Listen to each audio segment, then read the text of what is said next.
Good morning student. आज हम लोग सीखेंगे अकाउंट्स इन्फॉर्मेशन के नेक्स्ट कॉन्सेप्ट को। और आज बेसिकली हम लोगों को स्टडी करना है वाउचर टाइप के विषय में। इससे पहले सेशन में मैं आपको लेजर क्रिएशन, ग्रुप क्रिएशन के विषय में बताया था। ठीक है, आज हम लोग सीखेंगे वाउचर के क्रिएशंस के विषय में। ठीक है, सबसे पहले वाउचर क्रिएट करने से पहले आपको मैं टैली में दिए गए बाय डिफ़ॉल्ट जो वाउचर्स हैं, ठीक है, उसके विषय में मैं बता दूं। जैसे कि आप यहाँ पर देख रहे हैं, contra voucher, credit note, debit note, delivery note, journal, memorandum, payment, physical stock, purchase order, receipt note, rejection in, rejection out, reversing journal, sales order और स्टॉक जर्नल। ठीक है, ये जितने भी वाउचर हैं बिजनेस में हम लोग यूज़ करते हैं। ठीक है, जैसे कि पहला वाउचर है आपका कॉन्ट्रा वाउचर में हम लोग किस तरह के ट्रांजेक्शन्स का एंट्री करेंगे। जब ट्रांजेक्शन कैश टू कैश से रिलेटेड हो, या फिर कैश टू बैंक हो, या बैंक टू बैंक हो, या बैंक टू कैश से रिलेटेड ट्रांजेक्शन्स हो, तो हम कॉन्ट्रा का प्रयोग करते हैं। जैसे कि मान लीजिए कि मैंने डिपॉजिट किया, मैं एक बिजनेसमैन हूँ और मैं बैंक में पैसा डिपॉजिट कर रहा हूँ, तो यहाँ पर बैंक अकाउंट रिसीवर डेबिट होगा और मैं जो प्रोप्राइटर हूँ कंपनी का वो क्रेडिट होंगे। तो इसकी एंट्री जो हम लोग करेंगे वो कॉन्ट्रा में करेंगे। ठीक है, या फिर बैंक से एक बैंक से दूसरे बैंक में अगर हम पैसा शिफ्ट कर रहे हैं तो भी हम कॉन्ट्रा के माध्यम से करेंगे। या फिर मान लीजिए कोई बिजनेस में पार्टनरशिप का बिजनेस है, दो पार्टनर्स हैं, एक पार्टनर दूसरे पार्टनर्स को कैश ट्रांसफ़र कर रहा है तो भी कॉन्ट्रा वाउचर के तहत किया जाएगा। ठीक है, इसके अलावा हम सेकेंड वाउचर देख रहे हैं क्रेडिट नोट वाउचर देखिए सेल्स रिटर्न के लिए बनाया जाता है। जैसे मान लीजिए कोई दुकानदार कस्टमर को कोई गुड्स बेचा और गुड्स में कोई डिफ़ॉल्ट आ गया, ठीक है ना, गुड्स डैमेज निकल गया, तो कस्टमर क्या है, दुकानदार को वो गुड्स वापस कर रहा है। ठीक है, तो दुकानदार को पैसा रिटर्न करना पड़ेगा। ठीक है, तो अपने यहाँ एक वाउचर काटना पड़ेगा क्रेडिट नोट वाउचर काटने के बाद वो गुड्स को वापस रिटर्न करके पैसा वापस कर देगा। ठीक है, नेक्स्ट है थर्ड जो है आपका डेबिट नोट वाउचर है। डेबिट नोट वाउचर में जो है परचेज रिटर्न से रिलेटेड है। जैसे मान लीजिए मैं बिजनेसमैन हूँ, मैं कहीं से सामान खरीद के स्टॉक लाया। ठीक है, जैसे मान लीजिए मैं होलसेलर हूँ, मैं मैन्युफैक्चरर के यहाँ से सामान लाया और उस सामान में किसी तरह की कोई प्रॉब्लम्स होती है, ठीक है, तो फिर हमें वो वापस करना है, मैं मैन्युफैक्चरर को वापस करूँगा। तो फिर अब अपनी कंपनी से कैसे सामान को बाहर करेंगे, तो डेबिट नोट वाउचर काट के बाहर करेंगे। जैसे इसको हम लोग परचेज रिटर्न बोलते हैं। जैसे क्रेडिट नोट को सेल्स रिटर्न कहते हैं और डेबिट नोट को परचेज रिटर्न। ठीक है, नेक्स्ट जो है डिलीवरी नोट वाउचर है। ठीक है, डिलीवरी नोट वाउचर भी जो है वो सेल्स की तरह ही यूज होगा। जैसे कस्टमर को हम कोई सामान बेचते हैं तो सेल इनवॉइस बनाते हैं, उसी तरह हम डिलीवरी नोट वाउचर भी बनाते हैं। डिलीवरी नोट वाउचर के तहत भी आप सामान को क्या करेंगे, सेल करेंगे। जनरली जब हम लोग ऑनलाइन शॉपिंग करते हैं, ठीक है, तो वहाँ से जब देखिए कोई बिल आता है तो आपको मैक्सिमम टाइम देखने को मिलता है उसके ऊपर डिलीवरी नोट लिखा रहता है। ठीक है, नेक्स्ट है जर्नल में हम अपने जितने भी कंपनी का जो रेवेन्यू और अर्निंग से रिलेटेड खर्चा है, ठीक है, आमदनी है, उन सभी चीज़ों को, उन सभी से रिलेटेड ट्रांजेक्शन्स को हम जर्नल में दिखाते हैं। जैसे कि मान लीजिए हमें सैलरी पेड करना है, कमीशन रिसीव करना है, कमीशन पेमेंट करना है, वेजेस देना है, ये हर तरह की एंट्री जो है ऑफिस एक्सपेंसेस है वो सभी जर्नल में होगी। ठीक है, नेक्स्ट है हम लोगों का मेमोरेंडम वाउचर। देखिए मेमोरेंडम वाउचर जो होते हैं वो एक नॉन अकाउंटिंग वाउचर होते हैं। इनमें किए गए सभी एंट्रीज अकाउंट पर असर नहीं करते हैं। यह एंट्रीज एक अलग मेमोरी रजिस्टर में स्टोर्ड होती है और हम इन मेमोरी वाउचर को रेगुलर वाउचर में कन्वर्ट कर सकते हैं।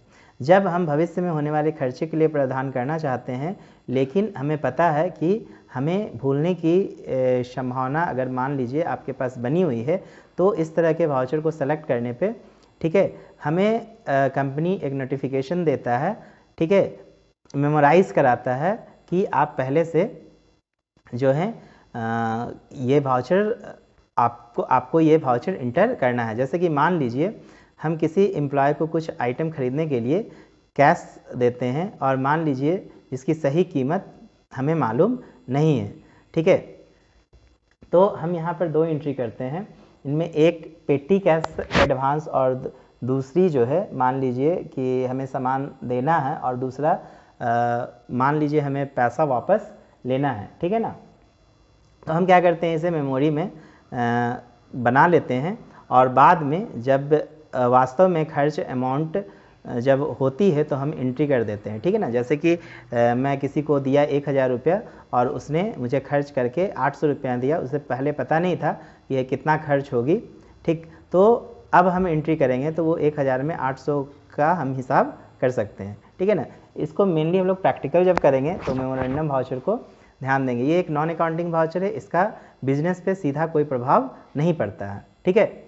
नेक्स्ट है पेमेंट वाउचर। जब हम बिजनेस से पेमेंट करते हैं, ठीक है, कोई किसी भी तरह का पेमेंट, स्टाफ पेमेंट हो गया या जो भी जिस भी तरह का पेमेंट है वो सब पेमेंट की तरह पेमेंट वाउचर से हम लोग करेंगे, ठीक है। इसी तरह फिजिकल स्टॉक, ठीक, फिजिकल स्टॉक में हम लोग जो भी गुड्स को इंपोर्ट करेंगे, ठीक है ना, एक मान लीजिए एक जगह से दूसरे जगह अगर हमें सामान को भेजना है तो भी हम लोग फिजिकल स्टॉक बना के फिजिकल स्टॉक से एक जगह से दूसरी जगह सामान को ट्रांसफ़र कर सकते हैं, ठीक है। नेक्स्ट है परचेज अकाउंट। परचेज अकाउंट में बेसिकली गुड्स से रिलेटेड ट्रांजैक्शंस होगी। परचेज ऑर्डर, जैसे मान लीजिए कि कभी कभी कंपनी में क्या होती है कि कस्टमर ऑर्डर दे हम लोग ऑर्डर करते हैं, ठीक है ना, मैन्युफैक्चरर को, और मैन्युफैक्चरिंग को ऑर्डर करने के बाद फिर वहाँ से हम लोग सामान को परचेज करते हैं, स्टॉक बनाते हैं। तो हमें अपने कंपनी में एक ऑर्डर इनवॉइस तैयार करना होगा और उसके अगेंस्ट में हम लोग क्या करेंगे, परचेज करेंगे, ठीक है। नेक्स्ट है रिसिप्ट नोट। रिसिप्ट है। रिसिप्ट में जो भी रिसिप्ट से रिलेटेड ट्रांजेक्शन्स होंगी, ठीक है, उसका एंट्री हम लोग रिसिप्ट के अंदर करेंगे। Okay, receipt note just delivery note से अपोजिट है। जिस तरह डिलीवरी नोट सेल्स के लिए बनाया जाता है, ठीक है, रिसिप्ट नोट वाउचर जो है हम लोग परचेज के लिए बनाते हैं, ठीक है। उसी तरह रिजेक्शन इन जो है वह रिजेक्शन इन क्रेडिट नोट की तरह है। क्रेडिट नोट हम लोग सेल्स रिटर्न में बनाते हैं और रिजेक्शन इन भी जो है सेल्स रिटर्न के दौरान बनाई जाती है, ठीक है। उसी तरह डेबिट नोट परचेज रिटर्न के लिए बनाया जाता है। ठीक यही इसी तरह के ट्रांजेक्शन्स जो हैं हम लोग रिजेक्शन आउट में भी बनाते हैं, इसे भी परचेज रिटर्न के जैसा ही एंट्री किया जाता है, ठीक है। नेक्स्ट है हम लोगों का रिवर्जिंग जर्नल। देखिए, रिवर्जिंग जर्नल वाउचर एक ऐसा वाउचर होता है कि जिसमें एंट्री का प्रभाव सीधे हमारे अकाउंट पर नहीं पड़ता है, ठीक है। जैसे कई बार क्या होता है कि कुछ ट्रांजेक्शन्स के असर को हमें प्रयोगात्मक देखना होता है, ठीक है, तो हम इस वाउचर को सेलेक्ट करते हैं, ठीक है। इस वाउचर में जो किए गए एंट्रीज़ का असर वो विशेष पीरियड के लिए ही होता है, ठीक है ना, और हम इस पीरियड पर इसका प्रभाव जो है देख सकते हैं, ठीक है। होता क्या है कि इस पीरियड के बाद इस वाउचर टाइप के सभी एंट्रीज जो हैं रिवर्स हो जाती है, ठीक है। ये सब सभी इस वाउचर की सेटिंग जो है हम लोग फीचर्स में F11 फीचर से एक्टिव करने वाले हैं। नेक्स्ट है सेल्स अकाउंट। सेल्स से रिलेटेड जो भी ट्रांजैक्शंस होंगी वो सेल्स वाउचर में इंटर्ड होगी, ठीक है ना। उसी तरह सेल ऑर्डर, जैसे मान लीजिए कस्टमर हमें ऑर्डर दे रहा है सामान का, मान लीजिए दिन भर में 50 कस्टमर ने ऑर्डर दिया, तो हम 50 कस्टमर का ऑर्डर ले लेंगे और जैसे जैसे कस्टमर आएगा उसके ऑर्डर नंबर के अकॉर्डिंग हम उसे सेल करते चले जाएंगे, ठीक है ना। जनरली ऐसा ही होता है। अगर मान लीजिए अचानक 50 कस्टमर आपके पास पहुंचते हैं तो आपको 50 कस्टमर को हैंडल करना मुश्किल होता है, लेकिन अगर आप ऑर्डर पहले से ऑर्डर ले लेते हैं और उसके सामान को पैक करके रखे रहते हैं तो सेल करना हमारे लिए आसान होता है, ठीक है ना। फिर स्टॉक जर्नल में वही सामान को हम लोग one place to another place क्या करते हैं, शिफ्ट करेंगे। यहाँ हम लोग देखेंगे जब वर्क स्टार्ट होगी तो, ठीक है। चलिए आज हम लोग आगे बढ़ेंगे टैली में, और अभी मैंने आपको वाउचर के टाइप बताया, ठीक। अब देखिए अकाउंटिंग इन्फॉर्मेशन में अगर और ऑप्शंस को हमें एक्टिव करना हो तो हम सबसे पहले F11 कीज़ पे प्रेस करेंगे, ठीक है। जैसे कि देखिए मैं यहाँ F11 कीज़ पे प्रेस कर रहा हूँ। यहाँ पे अकाउंटिंग फीचर से रिलेटेड ऑप्शंस आए हैं, हम ए को क्लिक करेंगे। ठीक है, जैसे हम ए को क्लिक किए तो आप यहाँ पर देखिए बहुत सारे ऐसे ऑप्शंस हैं जो यहाँ पर नो किए हुए हैं। ठीक है, तो सबसे पहले अब फर्स्ट ऑप्शंस को देखिए, इंटीग्रेट अकाउंट्स एंड इन्वेंट्री। जैसा कि हम लोग अपना कंपनी को भी जो बनाए हैं वो अकाउंट्स एंड इन्वेंट्री नेचर के अंदर बनाए हैं, तो जो भी वर्क होगी वो अकाउंट्स इन्वेंट्री से रिलेटेड हमारी कंपनी में हो सकती है। नेक्स्ट ऑप्शन से हमारे पास income expenses statement instead of PL account. जैसा कि मैंने अपने सेकेंड सेशन में शायद बताया था कि दो प्रकार के ऑर्गेनाइजेशन होते हैं, एक प्रॉफिट ऑर्गेनाइजेशन होते हैं, एक नॉट फॉर प्रॉफिट ऑर्गेनाइजेशन होते हैं। प्रॉफिट ऑर्गेनाइजेशन में क्या होती है कि जो फाइनल रिपोर्ट बनते हैं उसके अंतर्गत ट्रायल बैलेंस बनते हैं। ठीक है, उसका मेन जो फाइनल अकाउंट का रिपोर्ट होता है उसमें हम ट्रेडिंग अकाउंट, पीएल अकाउंट और बैलेंस शीट बनाते हैं। ठीक है, और जो नॉन फॉर प्रॉफिट ऑर्गेनाइजेशंस होते हैं उसके अंतर्गत मैं आपको बता दूं कि income expenditure statement, profit loss और income expenditure statement profit loss के जगह पर बनाया जाता है। इसके अलावा रिसिप्ट पेमेंट अकाउंट बनाया जाता है और बैलेंस शीट बनाया जाता है। तो अगर मान लीजिए आपके ऑर्गेनाइजेशन का nature and not for profit organisation है तो आप इस ऑप्शन को यहाँ से यस कीजिएगा। जैसे ही आप यस कीजिएगा, या तो आप इंटर प्रेस करके सेव कीजिए या कंट्रोल ए करेंगे तो ये सेव हो जाएगा। ठीक है, वापस आप एस्केप बटन से बैक आइए। बैक आने के बाद आप गेटवे ऑफ टैली पे देखेंगे तो आपको यहाँ पे रिपोर्ट में बैलेंस शीट के नीचे जो है इनकम एक्सपेंसेस दिखाई दे रहा है। ठीक है, लेकिन फिर से वापस यहीं पर मैं F11 में जाके अकाउंटिंग फीचर में इस ऑप्शन को अगर नो करूँगा, ठीक है, तो वहाँ से ये फीचर जो है इनकम एक्सपेंस का वो हट जाएगा और प्रॉफिट एंड लॉस अकाउंट दिखाएगा। ठीक है ना, इसका मतलब अभी कंपनी का जो नेचर हो गया वो प्रॉफिट ऑर्गेनाइजेशन से रिलेटेड है। ठीक है, फिर वापस मैं F11 कीज़ पे जा रहा हूँ, अकाउंटिंग फीचर पे जा रहा हूँ। ठीक है, और इसके बाद जो है नेक्स्ट ऑप्शन जो है हमारा मल्टी करेंसी है। जब हम मल्टी करेंसी ऑप्शंस को यस करते हैं तो हमसे जो है एक से ज़्यादा करेंसी के विषय में हम क्या कर सकते हैं कि वर्क टैली पे कर सकते हैं। जैसे कि मान लीजिए मैं इसको सेव किया और बैक आया। जैसे बैक आया फिर से अकाउंट इन्फॉर्मेशन में गया। अकाउंट इन्फॉर्मेशन में आप करेंसी नाम का ऑप्शंस देख रहे हैं, आप यहाँ पे क्रिएट कर सकते हैं। ठीक है, जैसे कि मान लीजिए हम एक करेंसीज क्रिएट कर रहे हैं, डॉलर क्रिएट कर रहे हैं। ठीक है, मान लीजिए मैंने डॉलर क्रिएट किया। ठीक, और यहाँ पर यहाँ पे सिंबल हमें लेना है, तो हम यहाँ पे सिंबल ले रहे हैं।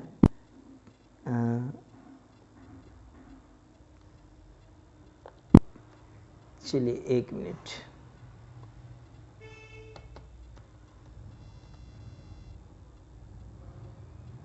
मैंने सिंबल लिया डॉलर। ठीक है, यहाँ पे मैं इसका नाम भी लिख सकता हूँ। ठीक है, मान लीजिए मैंने डॉलर सिंबल का नाम लिख दिया। इसके बाद डेसिमल प्लेस आप यूज़ कर सकते हैं। So amount in millions yes कर सकते हैं, अगर ज़्यादा बड़ा अमाउंट होगा तो वो मिलियंस में शो करेगा। हम लोग अमाउंट के आगे सिंबल के लिए सफिक्स्ड वर्ड यूज़ कर सकते हैं। ठीक है ना, अमाउंट और सिंबल के बीच हम लोग डेसिमल प्लेस दे सकते हैं, इसके लिए यस कर सकते हैं। ठीक है, इसके बाद इसे एक्सेप्ट कर लेंगे। ठीक, एक्सेप्ट करने के बाद आप क्या कीजिए, रेट ऑफ एक्सचेंज तैयार कर लीजिए। रेट ऑफ एक्सचेंज जैसे तैयार कीजिएगा, देखिए यहाँ पे डॉलर दिखाई दे रहा है। मान लीजिए हमने 70 रुपीज़ का स्टैंडर्ड रेट लिया, जो अभी जो है सेलिंग रेट जो है हमारे पास अभी जो डॉलर की कीमत हो गई है 72 रुपीज़ है, लेकिन जब हम ख़रीद रहे थे तो इसकी कीमत 70 रुपीज़ थी। ठीक है, ओके, नो प्रॉब्लम। तो हम यहाँ पे मान लीजिए डॉलर क्रिएट कर लिए। अब हम किसी को पेमेंट करना चाहेंगे। अभी मैं आपको सिंगल वाउचर बता रहा हूँ। जैसे मान लीजिए मैं किसी को पेमेंट कर रहा हूँ, मैं कैश से ही पेमेंट करूँगा। अभी मेरे अकाउंट में बिल्कुल पैसा नहीं है, क्योंकि मैं अभी कोई भी ऐसा अकाउंट नहीं बनाया है उस कंपनी में। ठीक है, जिसमें कुछ अमाउंट हो। तो मैं क्या कर रहा हूँ, अभी कैश कुछ रख लेता हूँ। ठीक है, ऐसे भी निगेटिव बैलेंस भी हम रख सकते हैं। चलिए मैं कुछ कैश रख ले रहा हूँ अपनी कंपनी में, 1 लाख रुपीज़ की कैश है। ठीक है, बाद में हम लोग ध्यान देंगे इस चीज़ को कि हमारे कंपनी में 1 लाख का कैश है। बिजनेस जब स्टार्ट किए हैं तो कैपिटल के रूप में हमने 1 लाख रुपीज़ लगाया है। ओके, अब जैसे मान लीजिए कि यहाँ पे हमें क्या करना है, हमें पेमेंट करना है। ठीक, किसी व्यक्ति को पेमेंट करना है। जैसे मान लीजिए एक नाम मैं ले रहा हूँ, राम अकाउंट लेता हूँ, ठीक है ना, रामेश्वर अकाउंट कर देते हैं, रामेश्वर प्रसाद कर देते हैं। ठीक है, ये मान लीजिए मैं सन्ड्री डेबिटर को सन्ड्री क्रेडिटर को सिलेक्ट कर रहा हूँ। ठीक है ना, मेंटेन बिल बाय बिल अभी मैं आपको नहीं बताया हूँ, सेकंड ऑप्शन हमारा अकाउंट्स में है। मैं अभी इसको नो करता हूँ, बाद में यस करूँगा। ठीक, अभी पहले हम लोग करेंसी के कॉन्सेप्ट को समझते हैं। जैसे मान लीजिए हमें इसे $70 पेमेंट करना है, तो हमें क्या करना पड़ेगा, डॉलर यहाँ पे मैं लिखूँगा और 70 प्रेस करेंगे। ठीक है, अब यहाँ पे देखिए हमें पेमेंट करना है। आप रेट देखिए, जैसे कि डॉलर का रेट मान लीजिए हमेशा चेंज होते रहता है, तो आप यहाँ पे रेट को चेंज भी कर सकते हैं। ठीक है, इस तरह अभी देखिए 70 रुपये के हिसाब से ये पेमेंट हो रहा है। मैंने बाइंग रेट दिया था 70 रुपीज़, अगर मैं रिसिप्ट करता, ठीक है, तो ये 72 रुपीज़ के हिसाब से लेता। ओके, तो अब देखिए आप 4,900 रुपीज़ का मैं पेमेंट कर रहा हूँ, तकरीबन कितने डॉलर, तो $70 70 रुपये के हिसाब से पेमेंट किया जा रहा है। इस तरह से हम इंटर प्रेस करके इस वाउचर को क्या करते हैं, यहाँ पे नरेशन लिख के एक्सेप्ट कर लेते हैं।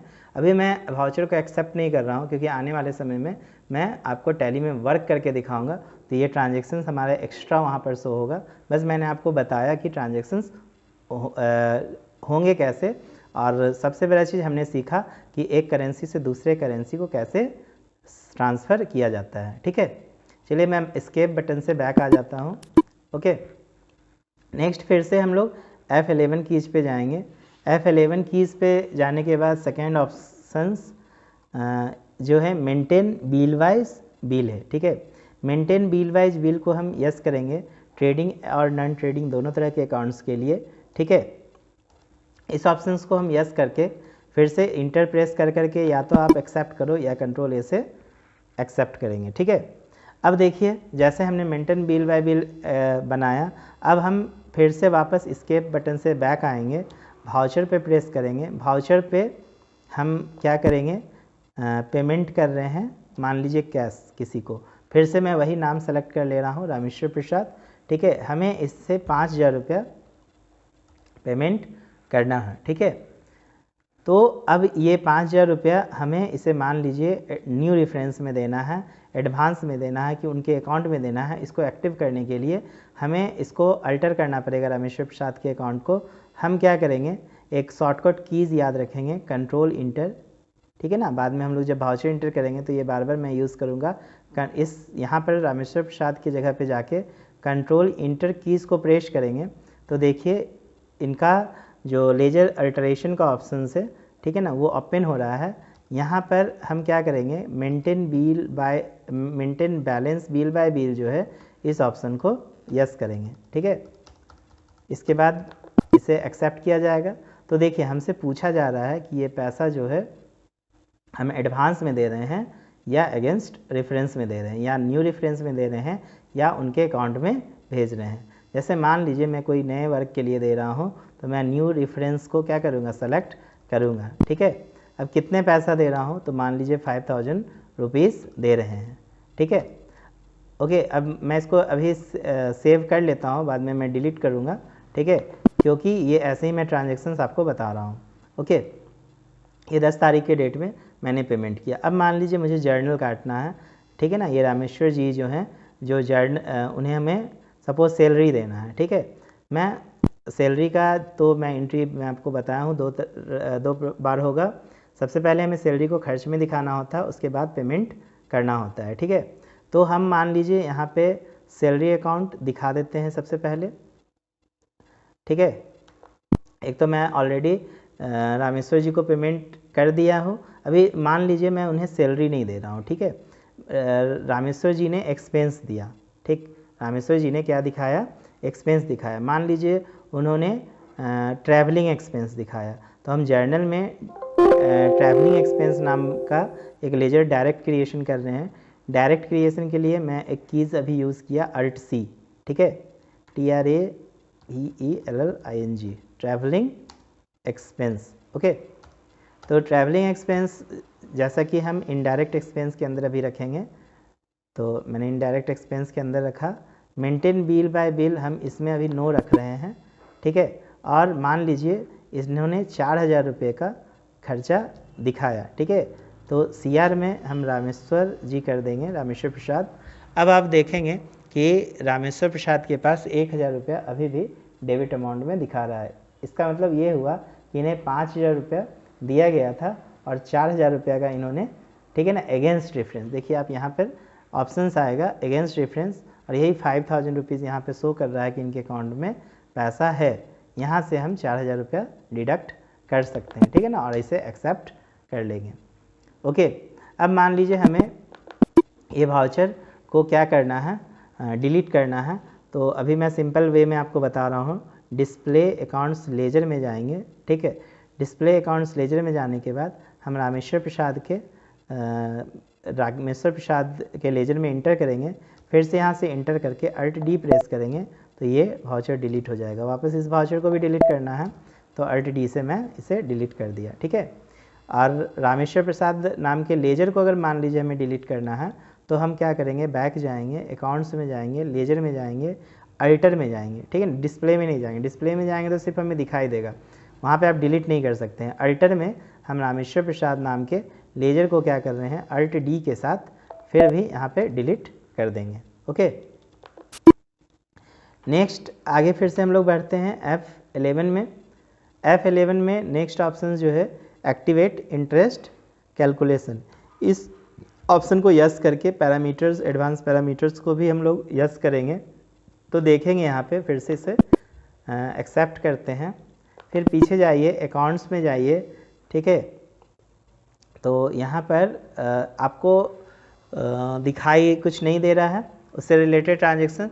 तो देखिए होता क्या है, जब हम मान लीजिए कि कोई लेजर बनाएंगे तब वो चीज़ हमें दिखाई देगा। जैसे कि हम जब बैंक में अपने अकाउंट्स खोलते हैं तो बैंक हमारे अकाउंट से कभी कुछ पैसा डिटेक्ट कर लेता है इंटरेस्ट के रूप में, कभी कुछ इंटरेस्ट हमें ट्रांसफ़र कर देता है, हमें आइडिया नहीं रहता है, ठीक है। लेकिन जब अगर आपको आइडिया हो जाए कि जब तक आपका कैश बैंक में मान लीजिए है तब तक बैंक आपको मंथली या ईयरली कुछ इंटरेस्ट दे रहा है। जैसा कि मान लीजिए मंथली ईयरली वो जो है 4% का हमें इंटरेस्ट दे रहा है। ईयरली में भी दो प्रकार से होंगे, एक 365 डेज़ का होगा या एक जो मंथ जैसा हम लोग सेलेक्ट करते हैं, ठीक है ना, उसके अनुसार मैं आपको बता रहा हूँ आगे। जैसे कि मान लीजिए मैं यहाँ पे बैंक ऑफ इंडिया नाम का एक लेजर बनाया, ठीक है। इसको मैं किसके अंदर बनाऊँगा, बैंक के अंदर बनाऊँगा, ठीक, बैंक अकाउंट के अंदर। यहाँ पे करेंसी ऑफ लेजर रुपीज़ है, एक्टिवेट इंटरेस्ट कैलकुलेशन का देखिए यहाँ पर ऑप्शंस आ गया है, ठीक है। अभी हमने F11 से इसे एक्टिव किया था। आप वापस F11 में जाके अगर इसे डिसएक्टिव करेंगे तो ये ऑप्शंस यहाँ से हट जाएगा, ठीक है। जैसा कि देखिए अब यहाँ से हट गया है, वापस फिर से हम F11 प्रेस कर रहे हैं और इस ऑप्शंस को यस कर रहे हैं, ठीक है, ताकि हम इंटरेस्ट कैलकुलेशन समझ सके।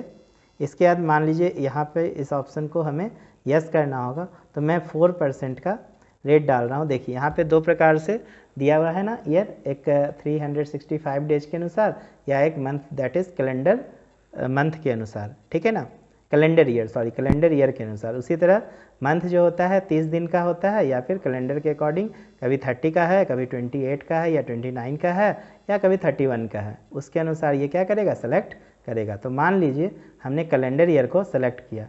कैलेंडर ईयर में देख रहे हैं कि दो तरह के बैलेंस पे दिखा रहा है। कभी कभी ये होता है कि जब हमारा पैसा बैंक में है तो हमें 4% हमें इंटरेस्ट दिया जा रहा है, लेकिन जब बैंक का पैसा हमारे पास है तो हमसे 6% इंटरेस्ट लिया जा रहा है। तो आप दोनों का सेटिंग अलग अलग कर सकते हैं, क्रेडिट बैलेंस ओनली और डेबिट बैलेंस ओनली में, ठीक है। लेकिन अगर मान लीजिए हमारा पैसा बैंक में है या बैंक का पैसा हमारे पास है, हर स्थिति में 4% ही है, तो हम ऑल बैलेंस पे क्लिक करेंगे, ठीक है। इसके अलावा देखिए फिर से आपको अगर कोई नया रेट तैयार करना है तो आप यहाँ पर तैयार कर सकते हैं, ठीक है ना।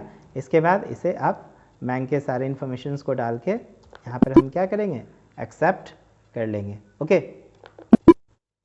चलिए आप यहाँ पे अच्छे से सीखे कि F11 में हम लोग अभी अकाउंटिंग फीचर को स्टडी कर रहे हैं और मैंने आपको F11 कीज़ में अकाउंटिंग फीचर के विषय में बताया।